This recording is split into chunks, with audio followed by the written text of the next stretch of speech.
Apple found, a company which was actually populated by former Apple people that made a product called Sound.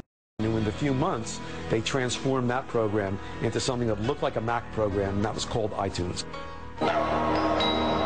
In January 2001, Steve Jobs takes the stage at the Macworld Expo in San Francisco to announce iTunes, Apple's jukebox software and first step into the digital music space. Steve Jobs' keynote presentation is like a Rolling Stones show. Thank you all for coming. You may have seen a lot over the years, but you never want to miss one. In the year 2001, he came to Macworld and brought iTunes, which was the first Macintosh jukebox.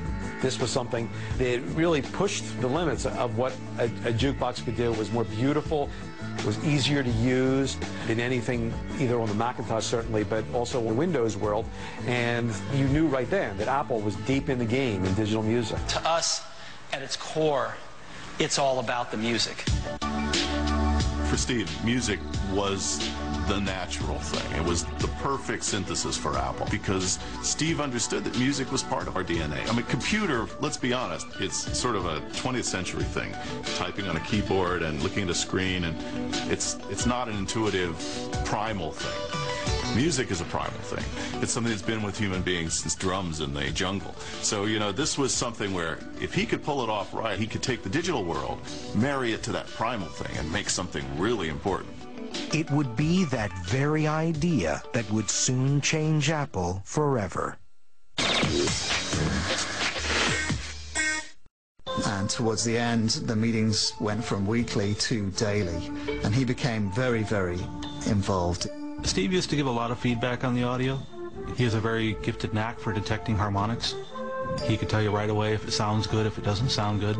He would give reports back to us that the buttons weren't clicking fast enough, or you couldn't get to the song you wanted in less than 3 clicks. If you know a Steve Jobs product, you know that he likes simplicity. The very first Macintosh, for instance, had no cursor keys, even though every computer should have cursor keys. Similarly, he didn't want an off switch on the iPod. He wanted the fewest switches possible. Especially in the polishing and the design, the aesthetics, the use, the interface. His personality is all over that, and it was that typical Steve Jobs insistence on the best experience. But with just 3 months to go before launch, the iPod development hits a snag.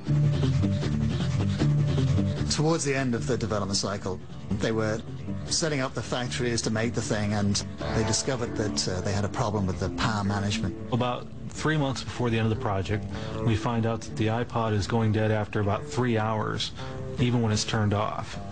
And that battery life just isn't acceptable.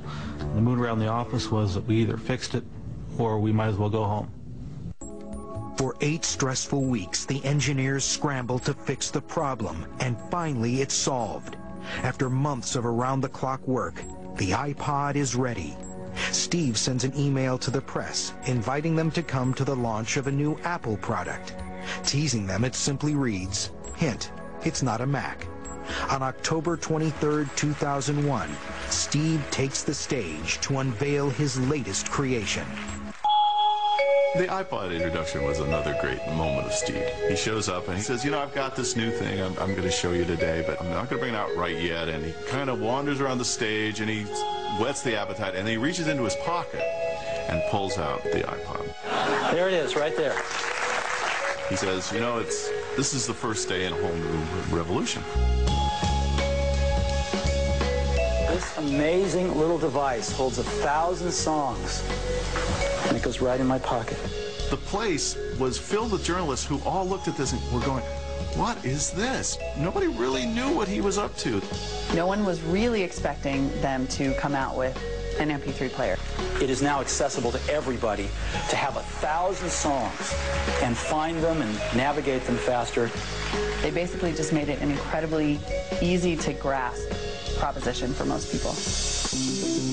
When the iPod came out, Bill Gates was in New York City and was having a dinner for a few journalists, and I had just gotten my iPod, and I decided to bring it to that dinner. Bill Gates had not seen the iPod, and before I left, I showed it to Bill, and his eyes went like saucers, and he immediately started playing with it and taking it in, and he looked at me and he said, "This is only for Macintosh?" Steve had succeeded in creating the iPod, but it would take a stroke of pure luck to help turn it into a worldwide phenomenon.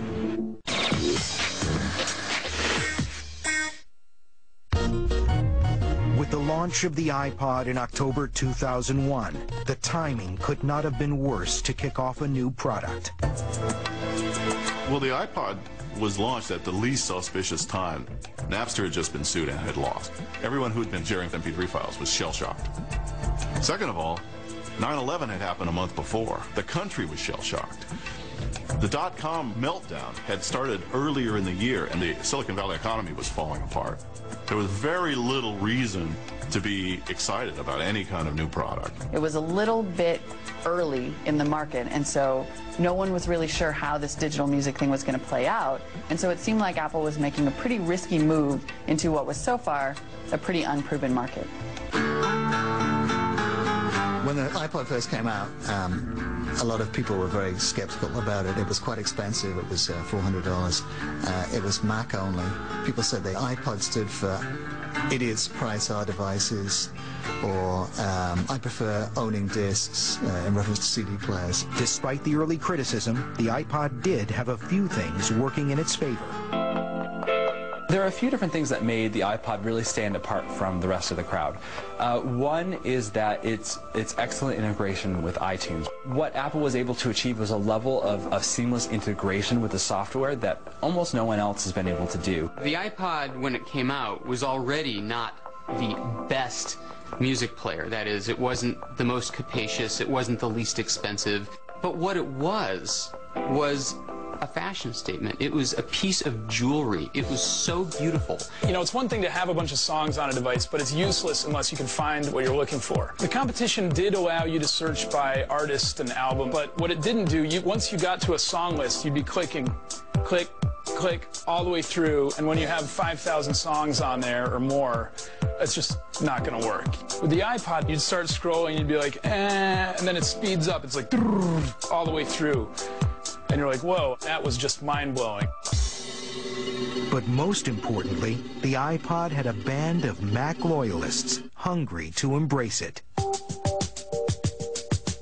Well, Apple started with an advantage which almost no other brand has, which is an incredibly loyal cult base of users. So when the iPod came out, it was grasped with enthusiasm by that group. It was a fantastic reason to evangelize the brand to their friends, to anyone else who would listen. So sometimes tech products stay in tech and never make it out of the geek world.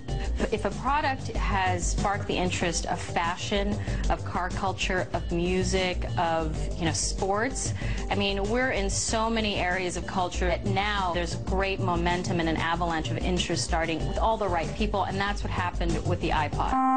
In its first 2 months on sale, the iPod lands in the hands and ears of 125,000 of the world's biggest trendsetters. But it would be a stroke of pure luck that made everyone else take notice.